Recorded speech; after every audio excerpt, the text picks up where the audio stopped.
अस्सलाम वालेकुम to all students. आज का हमारा टॉपिक जो है exercise 4.9 find the cube root of the following. आज हम एक क्वेश्चन है उसका जो है क्यूब रूट निकालेंगे। तो किस तरह से क्यूब हम निकाल सकते हैं, सिंपल। सबसे पहले मैं यहाँ पे क्वेश्चन लिख देता हूँ। फाइंड करना है हमें, find the cube, sorry cube root नहीं, cube, find the cube of the following. ठीक है, ऑफ द फॉलोइंग। ठीक है, हमें इसमें क्यूब निकालना है। सवाल हमारे पास क्या है, सवाल हमारे पास दिया हुआ है 3x प्लस का 4। हमें से यह निकालना है, क्यूब निकालना है। तो मैं किस तरह से इसका क्यूब निकाल सकता हूँ, सिंपल प्रोसीजर है, कोई इतना बहुत मुश्किल नहीं है। सबसे पहले मैंने यहाँ पे लिखना है सॉल्यूशन। मैंने यहाँ पे लिखा सॉल्यूशन। सॉल्यूशन लिखने के बाद मैंने यहाँ पे फॉर्मूला अप्लाई करना है। मैंने क्यूब अप्लाई करना है, तो मैं सबसे पहले मैंने ब्रैकेट बनाया। ब्रैकेट अप्लाई करने का मैंने पे क्यूब लिख दिया। ठीक है, क्यूब का मतलब होता है 3। अब मैंने जो सवाल था वो एज इट इज़ मैंने यहाँ पे लिख दिया है, 3x प्लस का 4। ठीक है, अब अगर मैं आपसे ए की वैल्यू पूछूंगा, ए की वैल्यू क्या है, आप बताएंगे मुझे 3x है, और बी की वैल्यू क्या है, हमारे पास 4 है। अब मैं इस पर अप्लाई कर रहा हूँ by using formula, by using formula. अब मैं इस पर फार्मूला अप्लाई कर रहा हूँ। फार्मूला कौन सा लगाऊंगा, मैं क्यूब वाला फार्मूला लगाऊंगा। ए प्लस बी का क्यूब बराबर होता है किसके, ए क्यूब, सही, प्लस का 3a² बी प्लस का 3ab का स्क्वायर प्लस का b का क्यूब। ठीक है, ये मैंने फॉर्मूला अप्लाई कर दिया। अगर आप देखो इस left hand side as it is यही बन रही है। इक्वल का साइन था, मैंने यहाँ पे नीचे इक्वल लिख दिया। ठीक है, अब ए की वैल्यू मैंने आपको क्या बताया, ए की वैल्यू क्या है, यहाँ पास 3x है, और बी की वैल्यू क्या है, यहाँ पर 4 है। तो मैं वैल्यू को पुट करता हूँ यहाँ पे। सबसे पहले मुझे ए की वैल्यू लिखनी है। ए की वैल्यू क्या है, 3x है, और उसको मुझे क्या करना है, क्यूब लगाना है।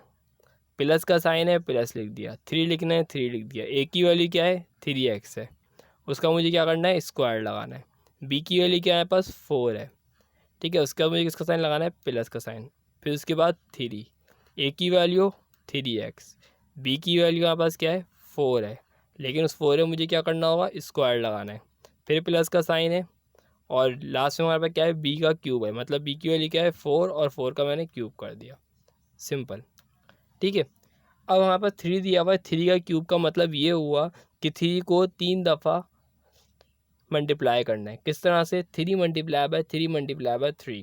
ठीक है ना, 3 का क्यूब का मतलब जो अंदर वाली वैल्यू है उसको 3 दफ़ा मल्टीप्लाई करना है। तो मैं करूँगा किस तरह से, यहाँ मैं दिखाया था किस तरह का मल्टीप्लाई कर सकते हैं। 3 मल्टीप्लाई 3 मल्टीप्लाई 3 होता है 3 3 9, 9 3 27, 27 एक्स, और 3 इस पर भी आएगा लाजमी वेरिएबल पर। प्लस का साइन था, मैंने प्लस लिख दिया। ठीक है, 3 था, मैंने यहाँ पे 3 लिख दिया। अब मैं स्क्वायर को ख़त्म करूँगा। 3 का स्क्वायर का मतलब ये 3 को 3 से मल्टीप्लाई करना है एक दफ़ा। 3 3 से क्या होता है, 9, 9x हो गया। ठीक है, उसके बाद स्क्वायर एक्स से भी आएगा। ठीक है, उसके बाद यहाँ पे 4 लिख दिया। फिर प्लस का साइन था, प्लस लिख दिया। 3 लिखना था, 3 लिख दिया। 3x था, मैं 3x लिख दिया। उसके बाद यहाँ पे क्या बोले, 4 का स्क्वायर। 4 का स्क्वायर क्या होता है, 4 को 4 से ही मल्टीप्लाई कराएंगे। 4 4 से क्या होता है, 16। ठीक है, प्लस का, अब 4 का क्यूब है, 4 को 4 से मल्टीप्लाई करेंगे मगर 3 दफ़ा। 4 4 था 16, 16 4 था 64, 64 लिख दूंगा मैं। ठीक है, नेक्स्ट स्टेप हमारे पास क्या होगा, 27 हमारे पास दिया हुआ है। 27 एक्स क्यूब, तो मैं एज इट इज़ यहाँ पे ऐसे लिख दूंगा।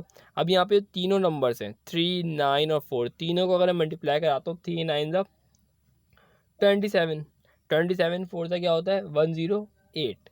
तो मैंने यहाँ पे लिख दिया प्लस का 108 का एक्स स्क्वायर था, एक्स स्क्वायर लिख दिया मैंने। इसी तरह अब इन तीनों को मैं मल्टीप्लाई करवाऊँगा। 3 3 ज़ा 9। ठीक है, और 9 मल्टीप्लाई कराऊँगा अगर मैं 16 से, तो यहाँ पे क्या वैल्यू आ जाएगी, 144, मतलब ठीक है, एक्स लगा दूंगा मैं।